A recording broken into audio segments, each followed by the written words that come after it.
The human voice. It's the instrument we all play. It's the most powerful sound in the world, probably. It's the only one that can start a war or say, I love you. And yet many people have the experience that when they speak, people don't listen to them. Why is that? How can we speak powerfully to make change in the world? Well, I'd like to suggest there are a number of habits that we need to move away from. I've assembled for your pleasure here 7 deadly sins of speaking. I'm not pretending this is an exhaustive list, but these 7, I think, are pretty large. Habits that we can all fall into. First, gossip. Speaking ill of somebody who's not present. Not a nice habit, and we know perfectly well the person gossiping 5 minutes later will be gossiping about us. Second, judging. We know people who are like this in conversation, and it's very hard to listen to somebody if you know that you're being judged and found wanting at the same time. Third, negativity.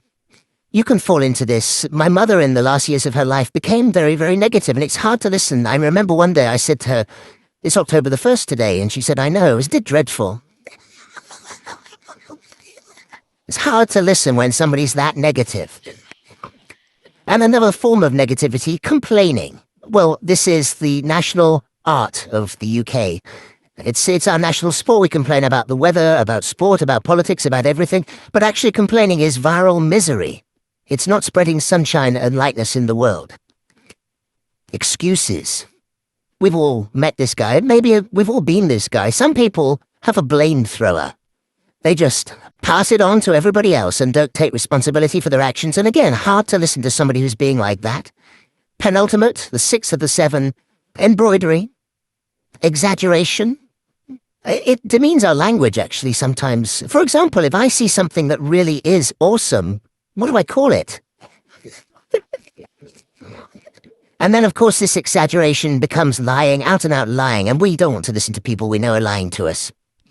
And finally, dogmatism. The confusion of facts with opinions. When those two things get conflated, you're listening into the wind. You know, somebody is bombarding you with their opinions as if they were true. It's difficult to listen to that. So here they are, 7 deadly sins of speaking. These are things I think we need to avoid. But is there a positive way to think about this? Yes, there is. I'd like to suggest that there are 4 really powerful cornerstones, foundations, that we can stand on if we want our speech to be powerful and to make change in the world. Fortunately, these things spell a word.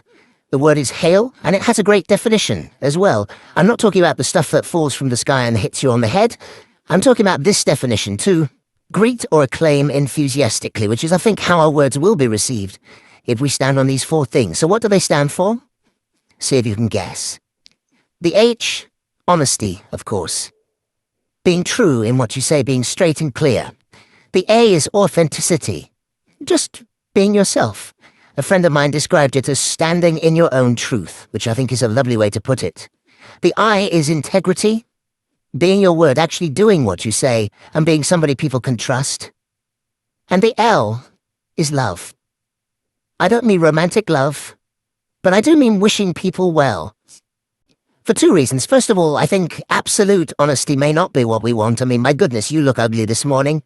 Perhaps that's not necessary. Tempered with love, of course, honesty is a great thing. But also, if you're really wishing somebody well, it's very hard to judge them at the same time. I'm not even sure you can do those 2 things simultaneously. So hail. Also, now that's what you say, and it's like the old song, it is what you say, it's also the way that you say it. You have an amazing toolbox. This instrument is incredible, and yet this is a toolbox that very few people have ever opened. I'd like to have a little rummage in there with you now, and just pull a few tools out that you might like to take away and play with, which will increase the power of your speaking. Register, for example. Now, falsetto register may not be very useful most of the time, but there's a register in between. I'm not going to get very technical about this for any of you who are voice coaches. You can locate your voice, however. So if I talk up here in my nose, you can hear the difference if I go down here in my throat, which is where most of us speak from most of the time. But if you want weight, you need to go down here to the chest. You hear the difference? We vote for politicians with lower voices. It's true. Because we associate depth with power and with authority. That's register. And we have timbre. It's the way your voice feels. Again, the research shows that we prefer voices which are rich, smooth, warm, like hot chocolate. Well, if that's not you, that's not the end of the world, because you can train. Go get a voice coach. And there are amazing things you can do with breathing, with posture, and with exercises to improve the timbre of your voice. Then prosody. I love prosody. This is the sing-song, the meta-language that we use in order to impart meaning. It's route one for meaning in conversation. People who speak all on one note are really quite hard to listen to if they don't have any prosody at all.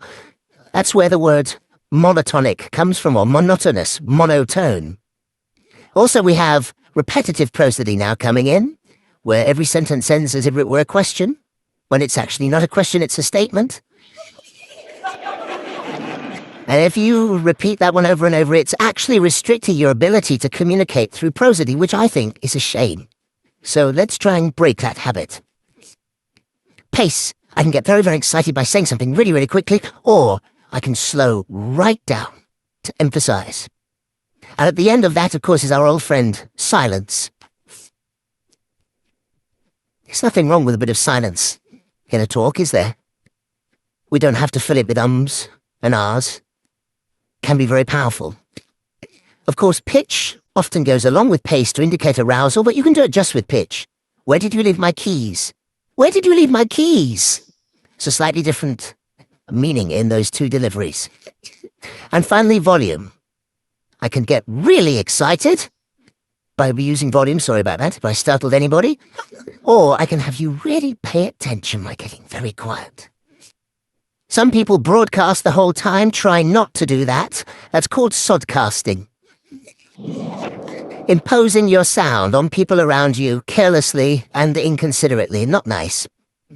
Of course, where this all comes into play most of all is when you've got something really important to do. It might be standing on a stage like this and giving a talk to people. It might be proposing marriage, asking for a raise, a wedding speech, whatever it is. If it's really important, you owe it to yourself to look at this toolbox and the engine that it's going to work on, and no engine works well without being warmed up. Warm up your voice. Actually, let me show you how to do that. Would you all like to stand up for a moment? I'm going to show you the 6 vocal warm-up exercises that I do before every talk I ever do. Anytime you're going to talk to anybody important, do these. First, arms up. Shh. Deep breath in and sigh out. Like that. One more time. Shh. Very good. Now we're going to warm up our lips, and we're going to go bo, bo, bo, bo, bo, bo, bo, bo. Very good. And now, just like when you were a kid. Now your lips should be coming alive. We're going to do the tongue next with exaggerated la, la, la, la, la, la, la, la, la. Beautiful. You're getting really good at this. And then roll an R. That's like champagne for the tongue.